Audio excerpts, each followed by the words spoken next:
Olá pessoal, então estamos aqui para mais uma videoaula de resolução de questões.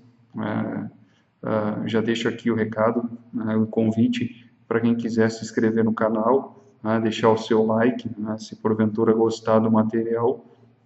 E a ideia das videoaulas de resolução de exercícios é para complementar o nosso estudo, além daquele estudo de sala de aula ou no estudo de uma videoaula. O aluno buscar sempre essa complementação através da leitura bibliográfica. A gente sempre indica 2 a 3 autores, 2 a 3 bibliografias, porque um autor complementa o outro, Às vezes o enfoque de um autor é diferente do outro, às vezes um autor é mais claro, é mais didático em um assunto, o outro é em outro tópico, então sempre é bom fazer esse estudo complementar com 2, 3 bibliografias, se puder mais ainda, Depois o aluno buscar o estudo através da jurisprudência, ver como é que é o posicionamento dos tribunais frente àquele assunto, ou às vezes frente a alguma lacuna que o legislador não conseguiu prever, e também aperfeiçoando, completando esse ciclo, então, a busca do estudo da resolução de questões que já caíram em provas de concurso, provas de OAB, provas de concursos de juiz federal, promotor, das mais diversas bancas. Então, buscar sempre o aluno esse trabalho, esse ciclo, que passa desde o estudo de sala de aula, das videoaulas, quem faz esse estudo mais via EAD, complementação através da bibliografia, estudo de autores, doutrina, jurisprudência, ver como é que isso está sendo aplicado no ponto de vista prático, e daí a resolução dos exercícios. Eu vejo como um ciclo que se fecha utilizando essas ferramentas, tá? Então, hoje, a proposta da aula de hoje é trabalhar algumas questões que eu selecionei envolvendo o assunto da fase da resposta do réu. Então, a gente vai ver algumas questões que já foram cobradas em provas de concurso. E lembrando, pessoal, gostarem do canal, se inscrevam no canal, é um meio, a inscrição no canal é um meio de quando eu postar material novo, vocês serem avisados, terem acompanhando os materiais novos, E se gostar do material, também deixa o seu like, deixa o seu joinha aí, o seu gostei aí no vídeo, tá? Primeira questão que a gente se propõe a enfrentar é o enunciado diz o quê? Se o réu, ao contestar a demanda, alegar sua ilegitimidade passiva, ou seja, o réu alega sua própria ilegitimidade passiva. E aí, o enunciado traz algumas afirmativas.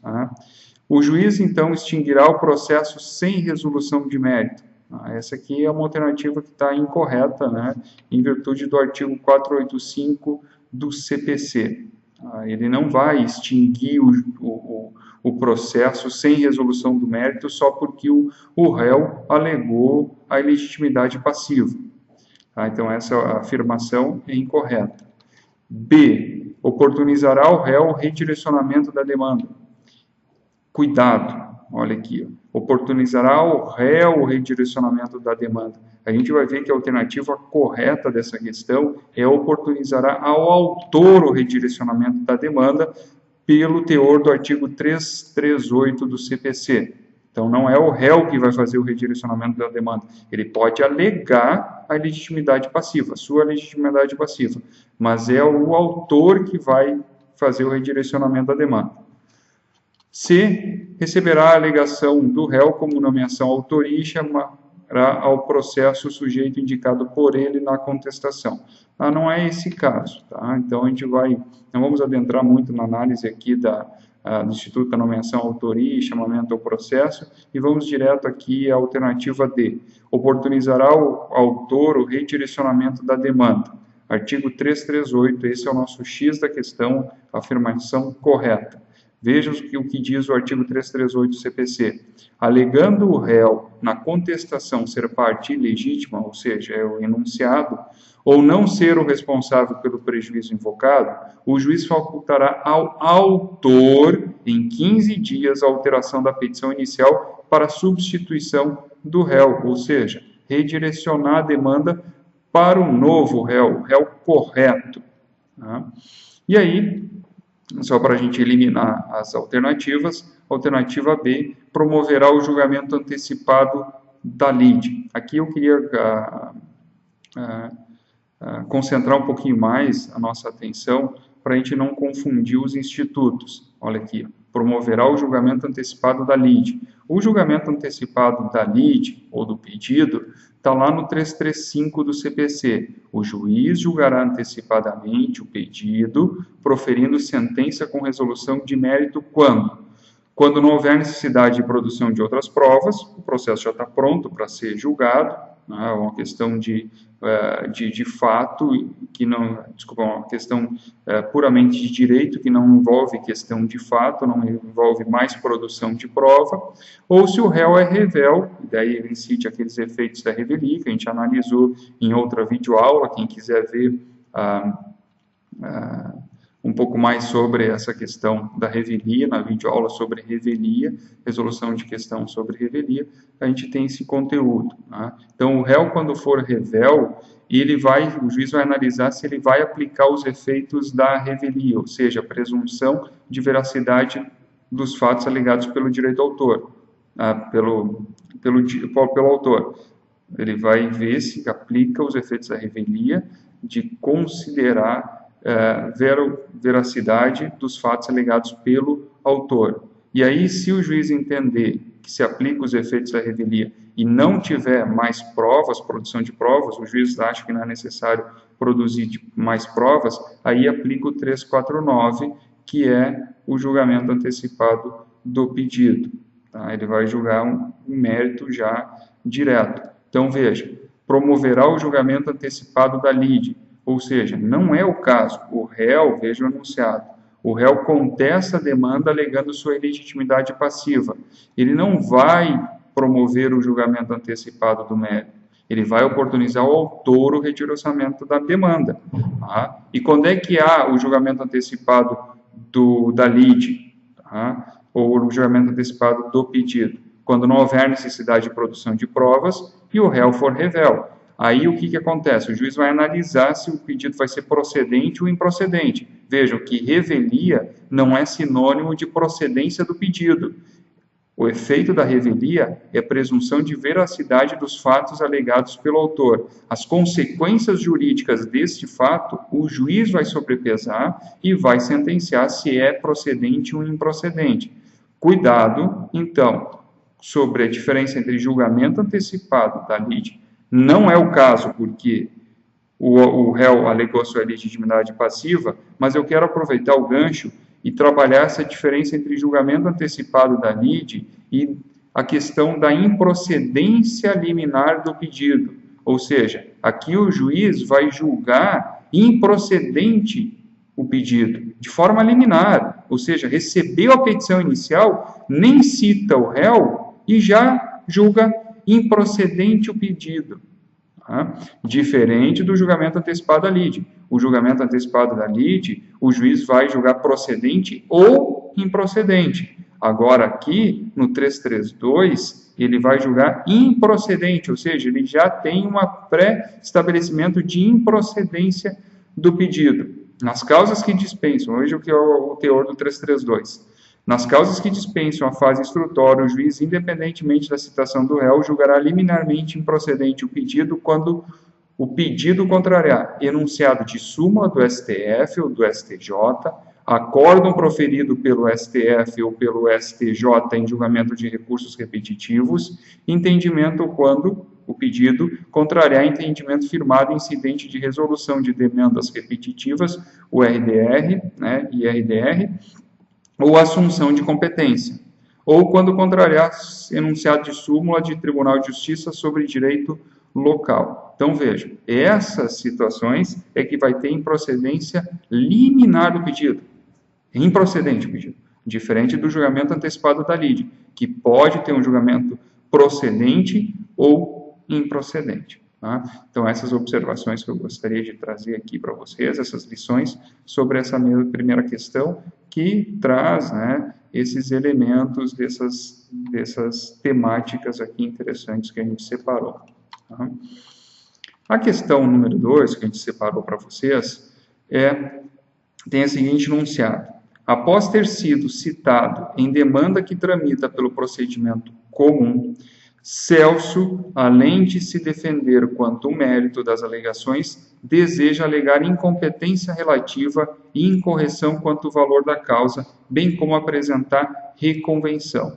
Então, cuidado que a gente tem 3 temáticas aqui.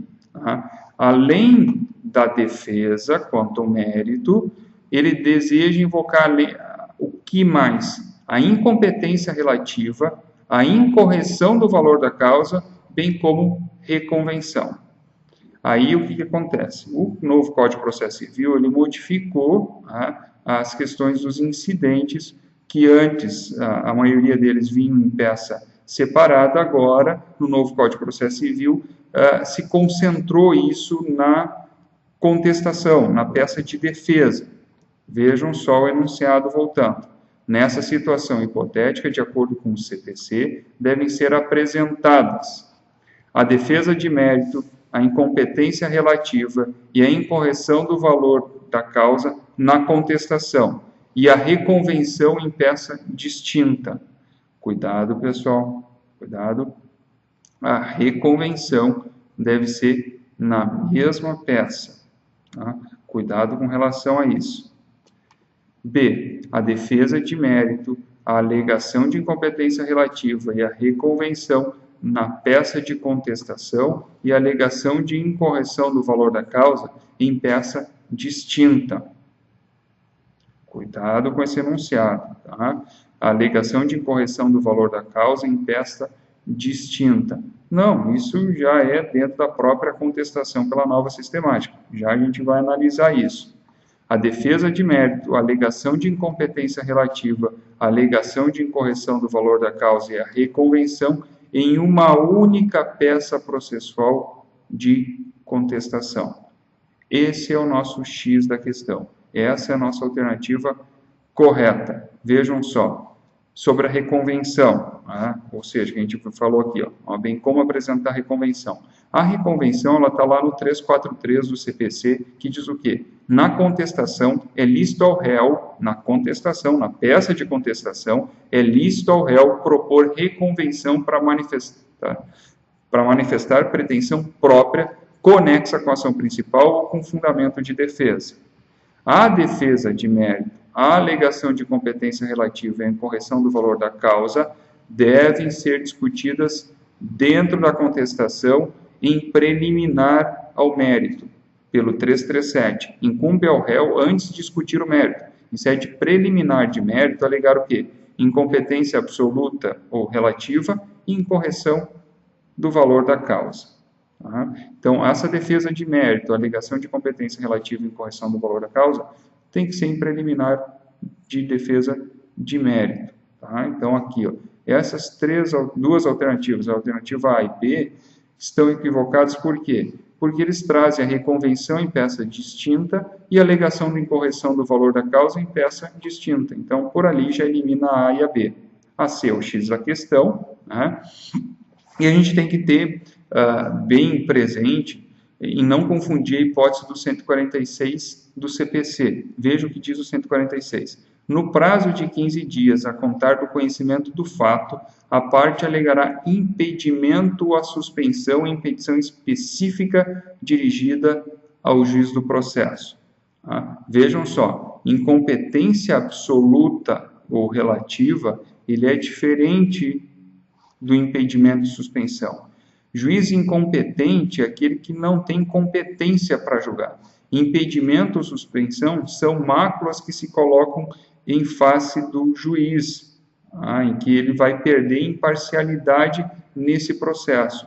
Esse sim teria que ser em petição específica, separada, dirigida ao juiz do processo, que vai indicar o fundamento da recusa, podendo instruí-la com documentos que se fundar a alegação e com rol de testemunhas.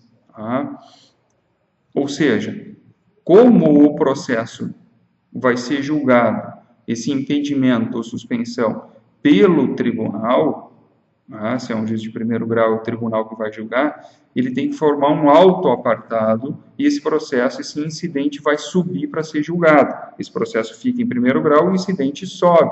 Então, por isso que tem que ser peça apartada. A lógica do novo Código de Processo Civil é a seguinte: toda vez que forma um incidente que tem que subir para o tribunal ad quem, o tribunal julgar, hierarquicamente superior julgar, e formar um auto apartado, formar um incidente, toda vez que forma isso, tem que ser em peças apartadas. Agora, se é o próprio juiz da causa, essas circunstâncias aqui, propostas no enunciado, incompetência relativa, incorreção quanto ao valor da causa, isso aqui vai ser julgado pelo próprio juiz. Então, não tem por que formar autos apartados, tá bom? D. A defesa de mérito na contestação, a alegação de incompetência relativa por meio de exceção e a alegação de correção do valor da causa e convenção em peças distintas. Não é o caso, a gente já viu. E a alternativa D, a defesa de mérito, a incompetência relativa na contestação, a alegação de correção do valor da causa e a reconvenção em peças distintas. A gente viu que todas essas situações é dentro da própria contestação. Tá? Vamos para a nossa próxima questão, que tem como enunciado a seguinte afirmativa: acerca da resposta do réu nas ações em trâmite pelo procedimento comum, achar a alternativa correta. Incumbe ao réu alegar na contestação toda a matéria de defesa. Tranquilo. Inclusive matérias relacionadas à incompetência, impedimento e suspensão do juiz. Cuidado, a gente viu agora há pouco que impedimento e suspensão são apresentados em petição específica dirigida ao juiz e não em contestação, porque isso vai formar um procedimento em autos apartados que serão julgados pelo tribunal. Veja o artigo 146 do CPC. No prazo de 15 dias a contar do conhecimento do fato, a parte alegará o impedimento, suspensão e petição específica dirigida ao juiz do processo, o qual indicará o fundamento da recusa, podendo instruí-la com documentos em que se fundar a alegação e com rol de testemunhas. Parágrafo 1º. Se reconhecer o impedimento à suspensão ao receber a petição, o juiz ordenará imediatamente a remessa dos autos ao seu substituto legal. Ou seja, o próprio juiz reconhece que ele tem uma suspensão ou ele é impedido, ele é suspeito ou é impedido. E aí manda para o substituto legal. Caso ele não tome essa medida, porque ele entende que não é suspeito ou impedido, ele vai determinar a autuação em apartado da petição e no prazo de 15 dias apresentará as suas razões, ou seja, o próprio juiz vai dar as suas razões por que ele não se deu por suspeito ou impedido, acompanhadas de documentos e de rol de testemunhas, se houver, ordenando a remessa do incidente ao tribunal. Então, veja, por isso que é em peça apartada.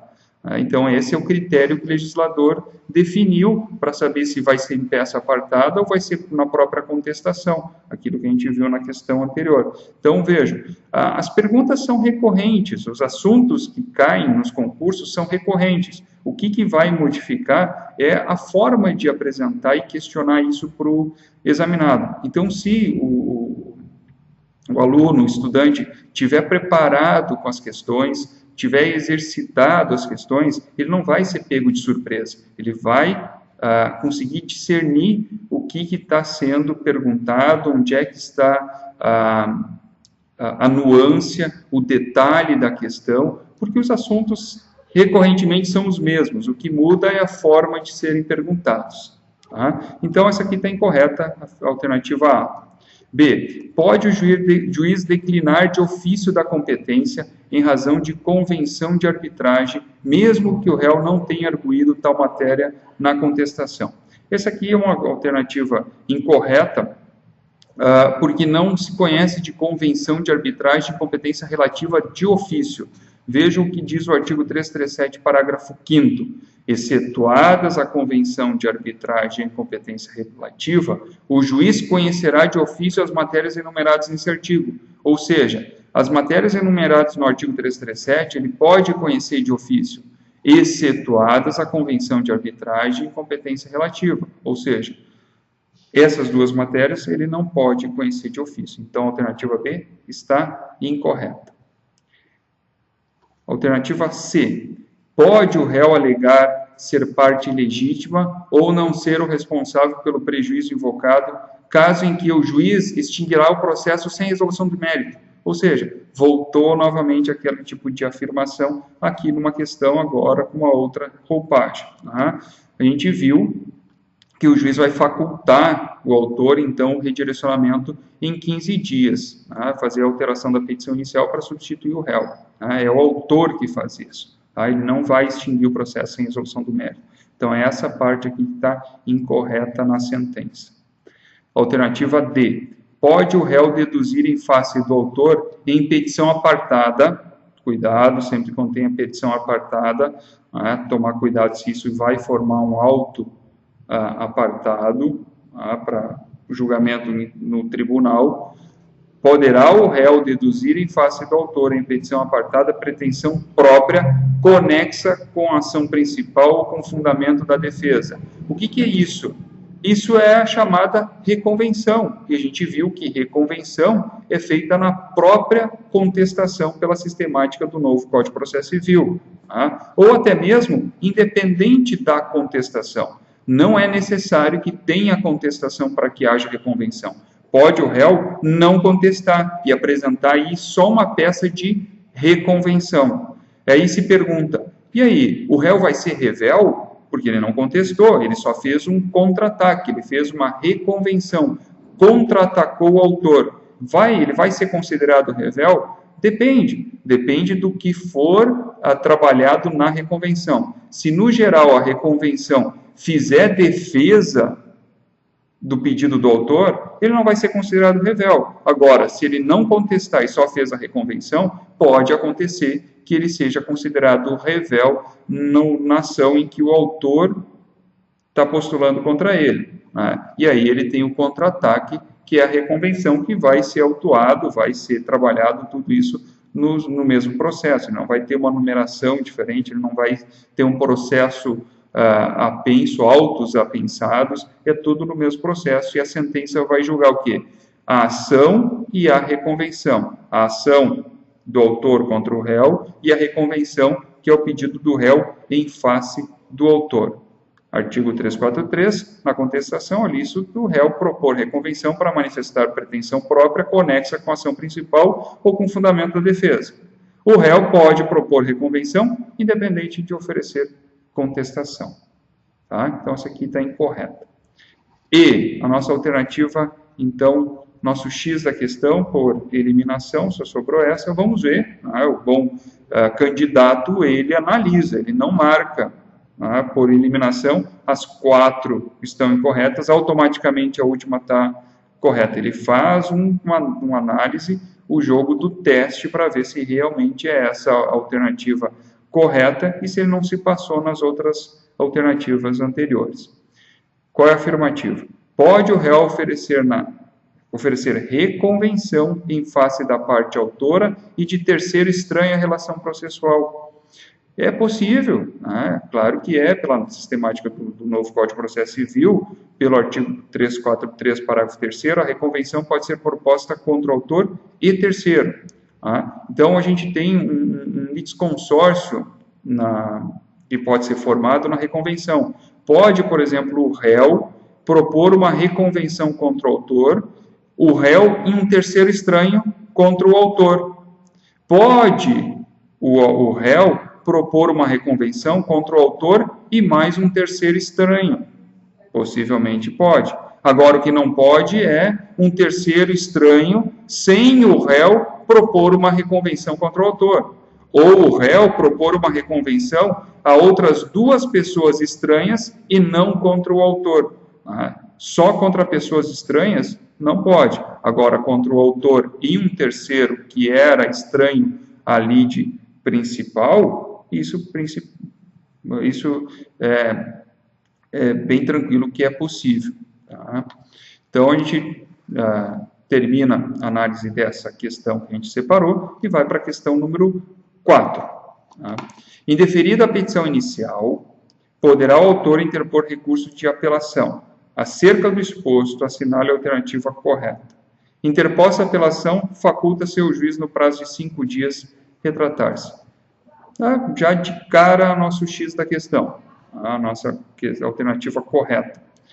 Pelo artigo 331, indeferida a petição inicial, o autor poderá apelar, facultado ao juiz no prazo de 5 dias retratar-se. Ou seja, o juiz recebe a petição inicial e ele indefere a petição inicial. A petição inicial não preenche os requisitos necessários. Como ele extinguiu o processo, o recurso possível é apelação. Tá?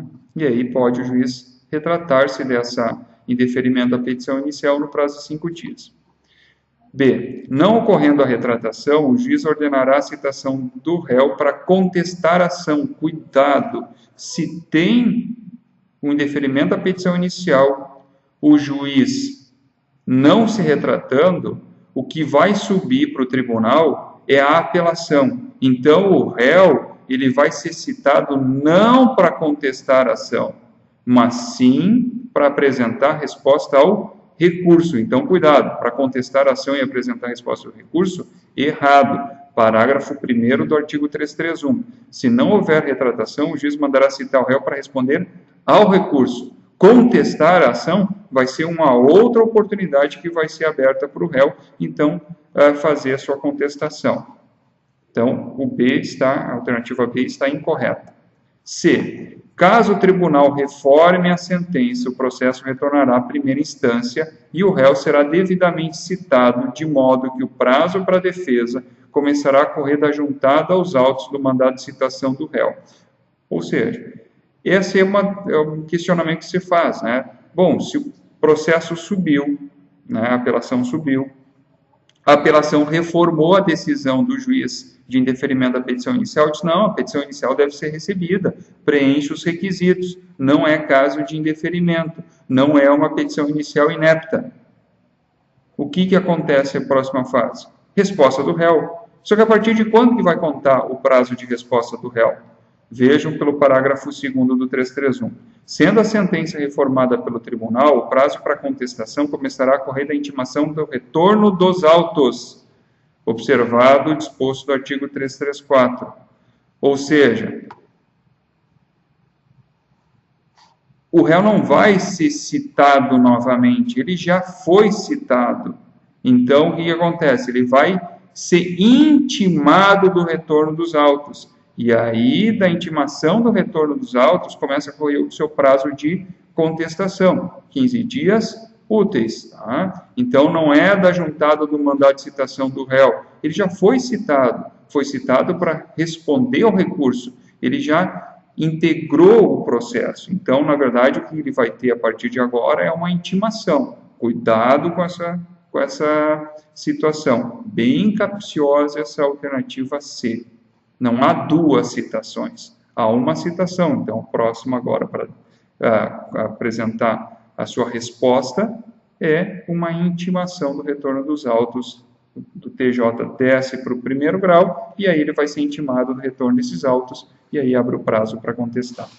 D. Não interposta a apelação pelo autor, arquiva-se o processo sem qualquer intimação do réu. Cuidado, vejam só, eu tenho uma petição inicial, ela foi considerada, por exemplo, inepta, ela teve o indeferimento da petição inicial, cuidado, indeferimento da petição inicial, não foi indeferido o pedido. Então, cuidado com essa diferenciação. Não foi indeferido o pedido, não há um indeferimento liminar do pedido, é indeferimento da petição inicial. Então, veja, não interposta, indeferida a petição inicial, não interposta a apelação pelo autor, arquiva-se o processo sem qualquer intimação do réu. Veja o parágrafo 3º. Não interposta a apelação, o réu será intimado do trânsito em julgado da sentença. Ou seja, o réu ele vai ser intimado que alguém ingressou com processo contra ele, que essa petição inicial foi indeferida e que já tem trânsito em julgado. ou seja, ele nem tinha integrado o processo e ele vai ser, então, intimado do trânsito em julgado da sentença. Veja, ele não vai ser citado. Citar é para integrar o processo. Ele vai ser intimado de uma decisão que ocorreu sem a participação do réu. E, interposta a apelação e não ocorrendo a retratação, o juiz determina o encaminhamento dos autos ao tribunal sem qualquer intimação do réu. Não.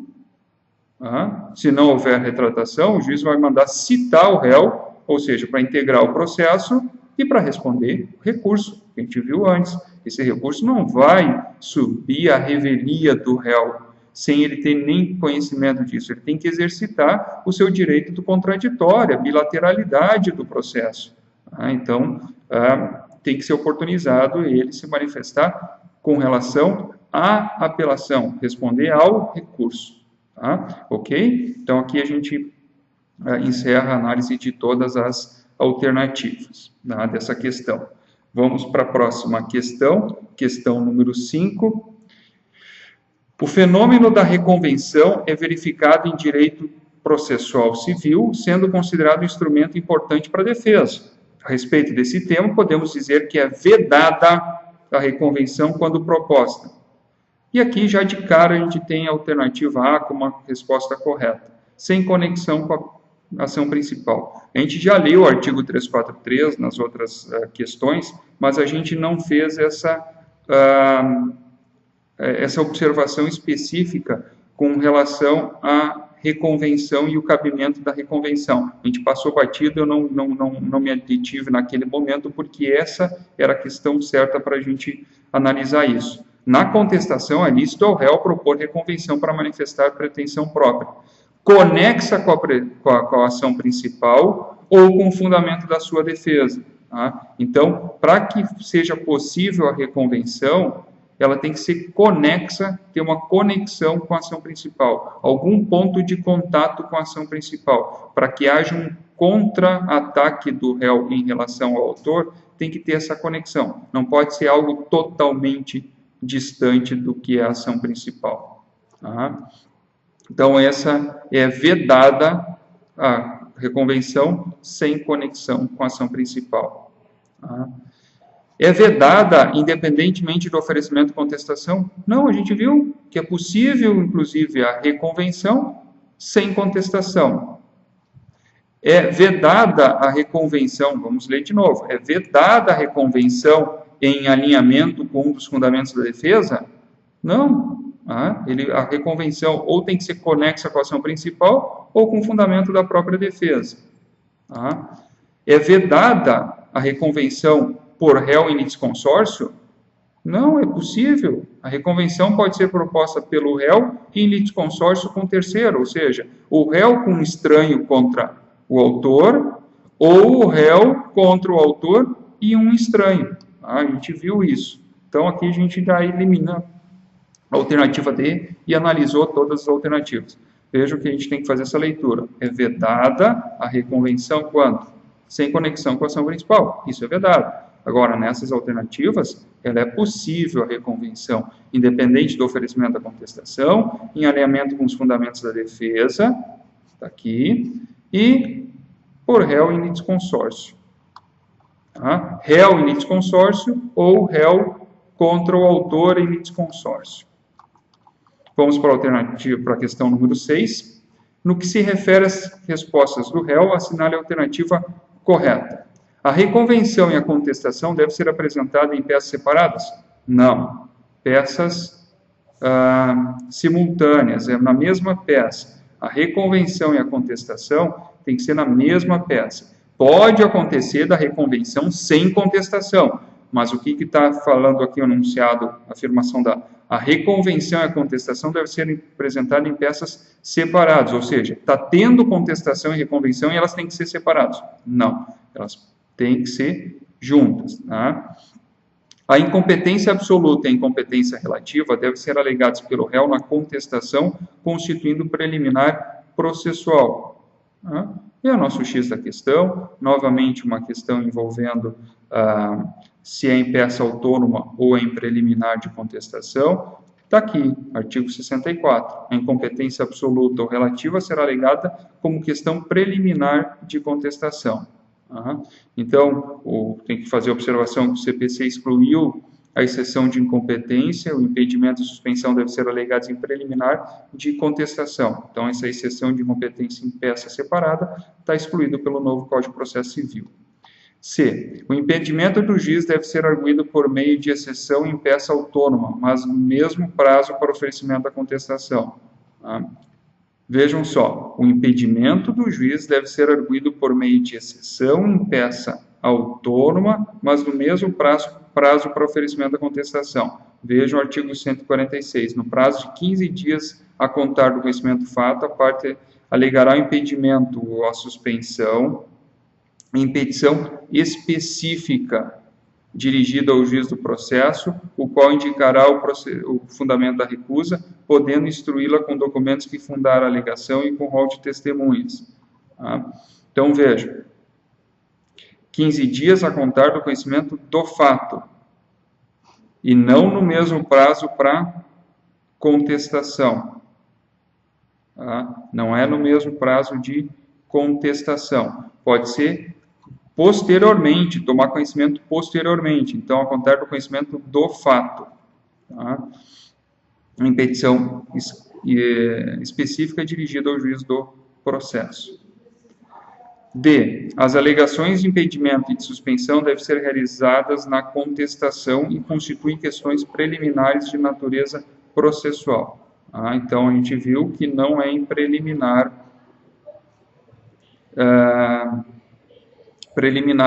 ao mérito, tá? Então, isso aqui deve ser, não deve ser na contestação em preliminar, e sim petição específica ao juiz do processo.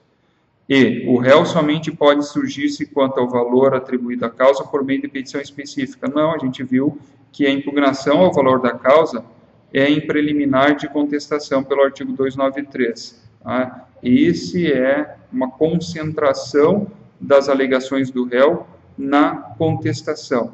Tá? Então, otimizou muito o legislador do Código de Processo Civil novo, né, concentrando na resposta do réu todas essas circunstâncias que no CPC anterior eram peças autônomas, separadas, formavam incidentes, e que agora o juiz da causa, na sentença ou em sede preliminar, vai analisar essas alegações do réu concentradas. Tá? Então, o valor atribuído à causa não forma um incidente separado, ele é em preliminar de contestação.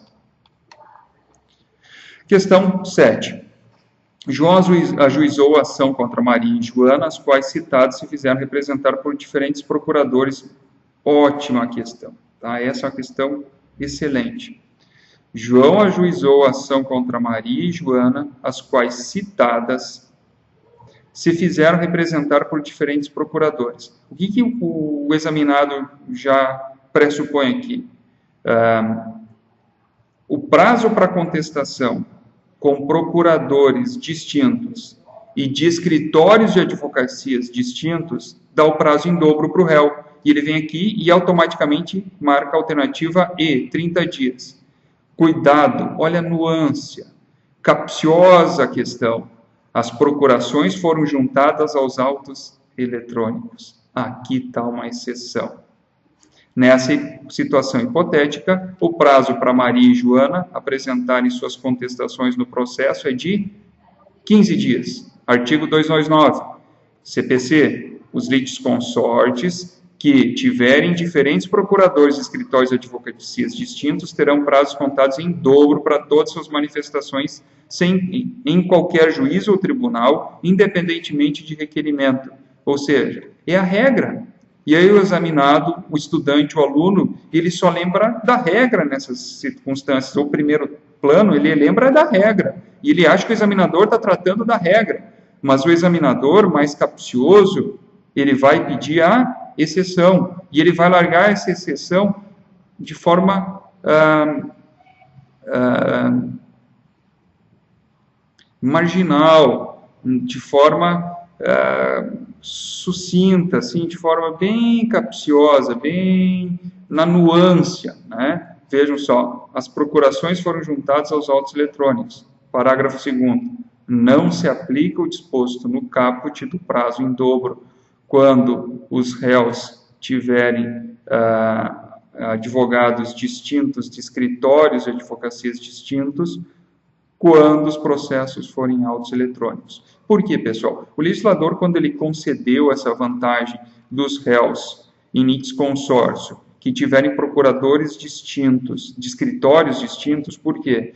Porque esses advogados eles vão ter o auto do processo, o contato com o processo de forma dividida. Por isso que o prazo é em dobro para esses advogados, para essas partes, não para os advogados, para as partes, e pensando no tempo de trabalho dos advogados, foi dado o prazo em dobro, porque eu tenho advogados distintos, escritórios distintos, em que o processo não vai ficar no mesmo escritório.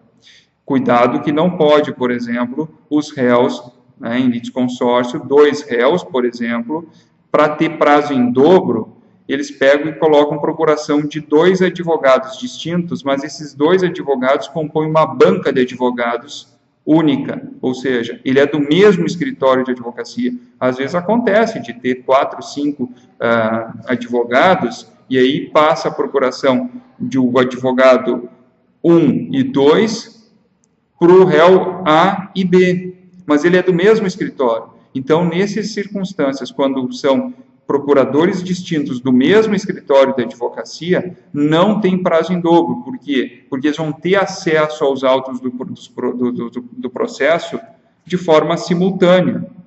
Agora, também não se justifica, mesmo sendo procuradores distintos, de escritórios de advocacias distintos, quando o processo é em autos eletrônicos. Por quê? Porque os 2 advogados vão ter acesso ao processo eletrônico de forma simultânea, não precisa ficar dividindo o processo. Por isso que o prazo não foi em dobro. Então, só para a gente aprofundar um pouquinho mais na parte teórica do porquê essa sistemática do legislador com relação a esse prazo em dobro quando os réus estão em litisconsórcio com procuradores distintos, mas desde que sejam de escritórios distintos e que os processos não sejam em meio eletrônico. Tá? Questão número 7, uma excelente questão. Tá? Vamos para a questão número 8. Considerando que na contestação é lícito ao réu propor reconvenção, assinale a alternativa correta. Poderá ser proposta contra o autor e terceiro. Tranquilo, a gente já viu isso. Inadmite litisconsórcio ativo. A gente viu que a reconvenção pode ser proposta contra o autor e terceiro e pode ser proposta pelo réu em litisconsórcio com terceiro. Então, aqui está incorreta. A alternativa A é nosso X da questão. A alternativa correta poderá ser proposta contra o autor e terceiro. Correta. Alternativa B, incorreta. C, somente será conhecida se oferecida com a contestação. A gente viu que a reconvenção pode ser proposta independentemente da contestação. A desistência da ação implica na extinção da reconvenção. Não, até porque, se fosse assim, o réu não ia propor reconvenção e fazer uma economia processual. Ele ia entrar com uma ação autônoma e as ações provavelmente iam ser reunidas. Agora, se ele está aproveitando o mesmo processo, os mesmos autos, e na contestação já oferece reconvenção, seria ilógico se o autor desistisse da ação, a reconvenção perdesse a eficácia.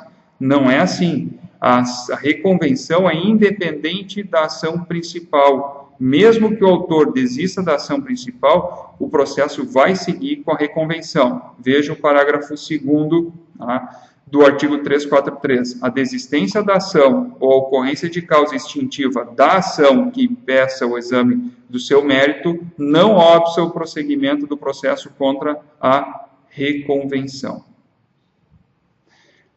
E, não oferecida com a contestação, preclui o direito do réu quanto ao direito contraposto. Se não oferecida a reconvenção com a contestação, preclui o direito do réu quanto ao direito contraposto.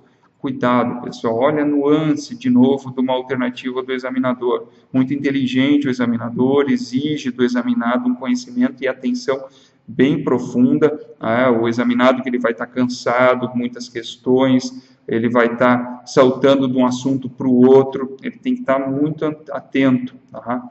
Vejam, se o réu não oferecer a reconvenção, não precluiu o seu direito, porque ele pode ser exercitado numa ação autônoma. Na reconvenção, ele só está aproveitando a contestação, uma economia processual e já fazer o seu contra-ataque contra o autor. Nada impede que ele faça numa ação separada, independente, que possivelmente vai ser reunida depois com essa ação principal. Tá?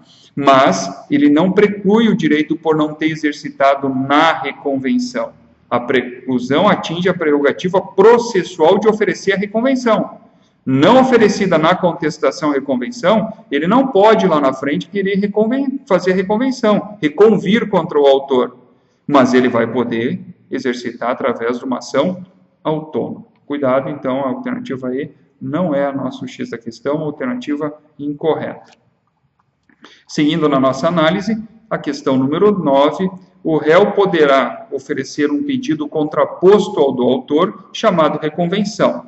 Tranquilo. Possível ser proposto, independente de oferecer contestação. X a questão. De cara, a alternativa A é a nossa alternativa correta. Mas como bom estudante, um bom candidato, a gente vai eliminar as demais.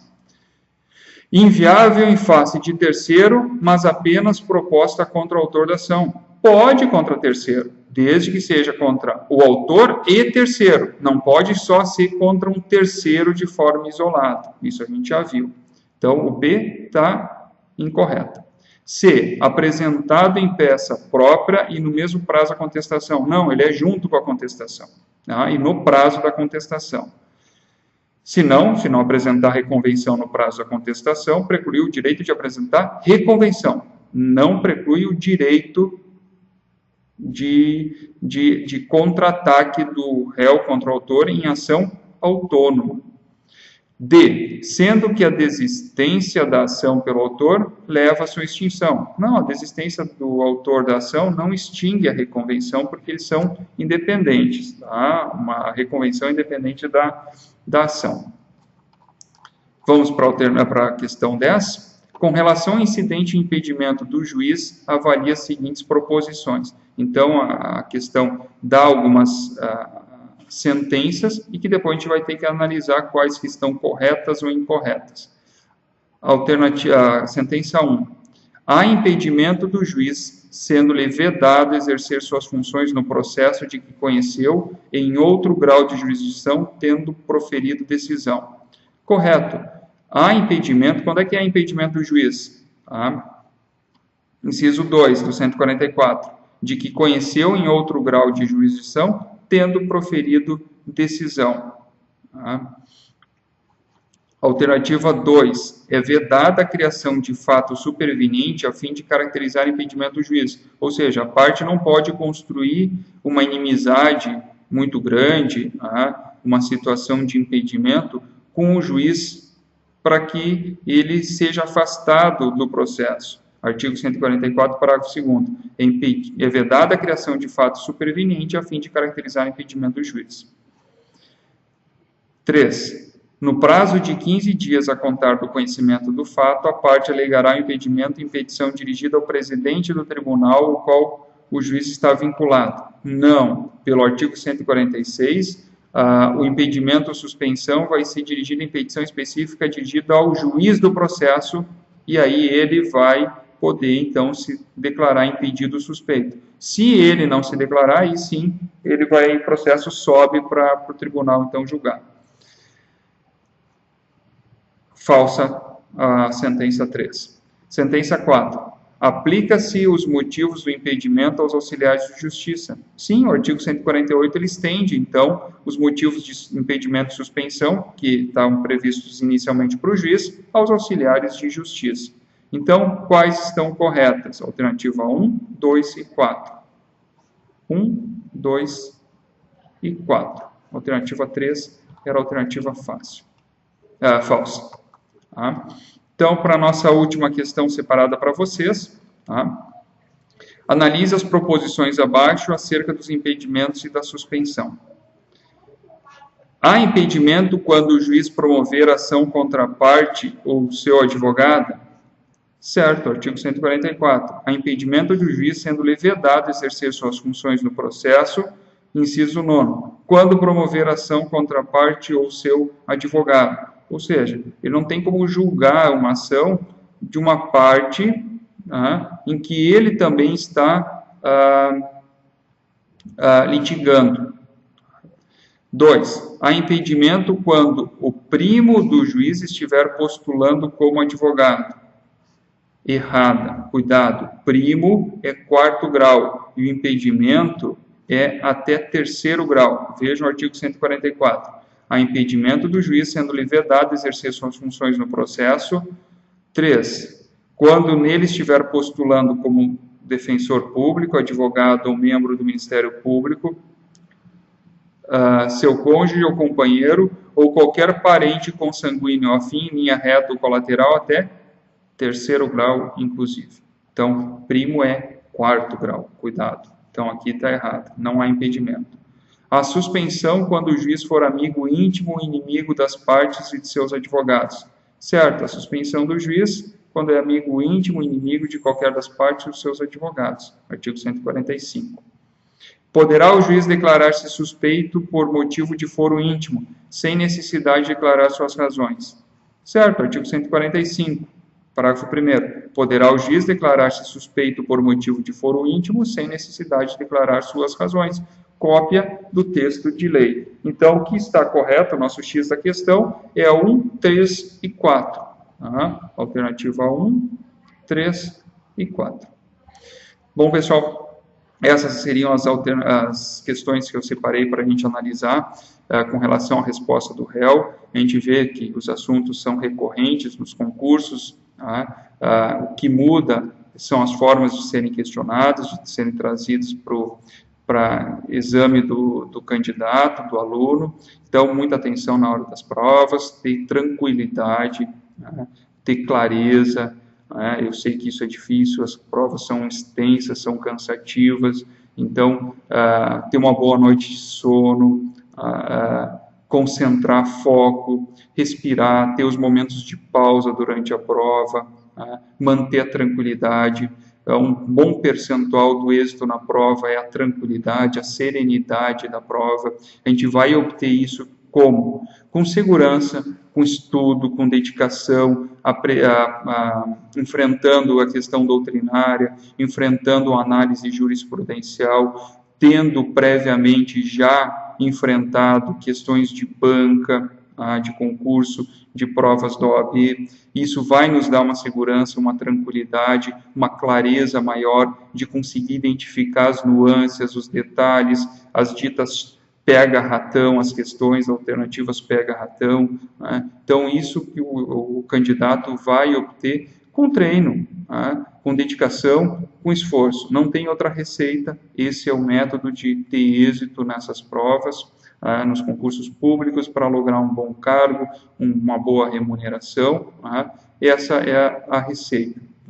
Então, espero ter contribuído com vocês nessa construção do conhecimento de vocês. Se gostarem do canal, dos vídeos, inscrevam-se no canal para receber as atualizações das próximas videoaulas. Se gostarem, dê os seus likes, deixem os seus comentários, que na medida do possível a gente vai estar respondendo aos questionamentos e aos comentários. Um grande abraço a vocês, sucesso sempre.